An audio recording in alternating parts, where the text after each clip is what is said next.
कुएं का मेंढक। कुएं का मेंढक।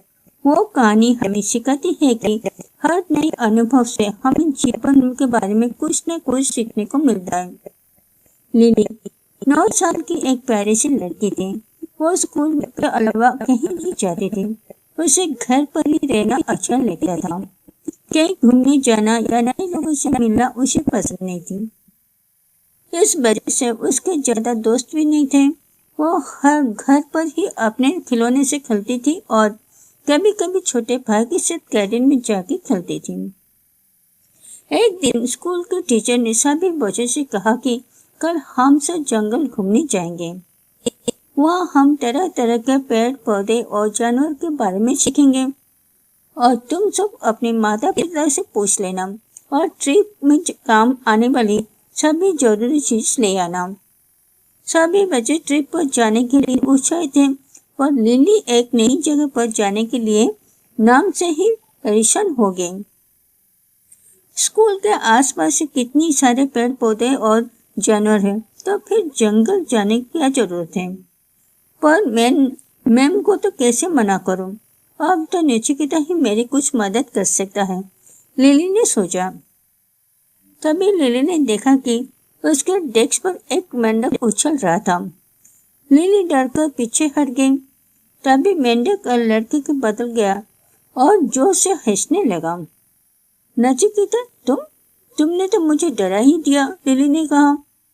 आज मैं तुम्हें एक मेंढक की कहानी सुनाने वाला हूँ जो कुछ तुम्हारे जैसा ही था, नचिकेता ने कहा। एक बार की बात है, एक गांव में एक पुराना कुआं था जिसमें भोला नाम का एक मेंढक रहता था। वो सालों से उस कुएं में रहता था। वो उस कुएं से कभी बाहर नहीं गया था। उसके लिए वही उसकी पूरी दुनिया थी। अचानक एक दिन समुद्र में रहने वाला एक मेंढक कोला फुदकता उसे कुएं में आ गया। तो क्या तुम्हारा समुद्र इस कुएं जितना बड़ा है? भोला ने केला से पूछा। लगता है तुम मजाक कर रहे हो, समुद्र कुएं से बहुत बड़ा होता है, कोला ने बोला। मैं नहीं मानता, मेरे कुएं से बड़ा और कुछ भी नहीं हो सकता, भोला ने कहा। लगता है तुम्हें समुद्र की सैर करानी पड़ेगी, कोला ने कहा और भोला को पकड़कर एक ऊंची छलांग लगाई और दोनों कुएं से बाहर आ गए। भोला पहली बार कुएं से बाहर आ गया। इतनी रोशनी, हरियाली, रंग बिरंगे फूल और अनेक प्रकार के पशु पक्षी को देखकर भोला हैरान रह गया। कोला उसे अपने साथ समुद्र के किनारे ले गया। इतने बड़े समुद्र को देखकर भोला की आंखें खुली ही खुली रह गई। मैंने आज तक इतना बड़ा समुद्र नहीं देखा, तुम सच कह रहे थे। यह तो मेरे कुएं से भी बहुत बहुत बहुत ज्यादा बड़ा है। भोला ने फैसला किया कि वो अब अपने कुएं में वापस नहीं जाएगा, बल्कि समुद्र में तैरकर वो पता लगे कि समुद्र कितना बड़ा है।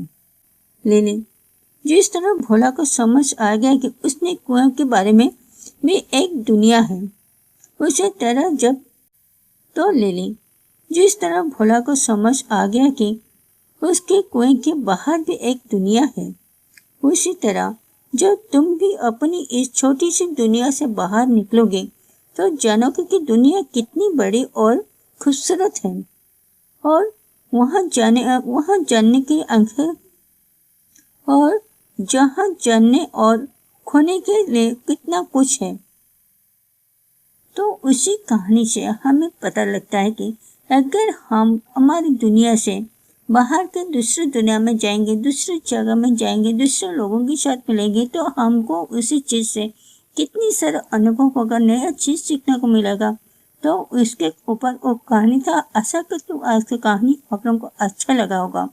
अगर मेरी कहानी आप लोगों को अच्छा लगे, लाइक करें, कमेंट करें, शेयर करें और जहाँ जानने और खोने के लिए कितना कुछ है। तो उसी कहानी से हमें पता लगता है कि अगर हम हमारी दुनिया से बाहर के दूसरी दुनिया में जाएंगे, दूसरी जगह में जाएंगे, दूसरे लोगों के साथ मिलेंगे, तो हमको उसी चीज से कितनी सारा अनुभव होगा, नया चीज सीखने को मिलेगा। तो इसके ऊपर वो कहानी था। आशा करती हूँ आज की कहानी आप लोगों को अच्छा लगा होगा। अगर मेरी कहानी आप लोगों को अच्छा लगे लाइक करें, कमेंट करें, शेयर करें और उस तरह का कहानी देखने के लिए मेरे चैनल को सब्सक्राइब करें। फिर मिलते हैं सेकंड वीडियो में। तब तक के लिए thank you so much watching my video. Thank you.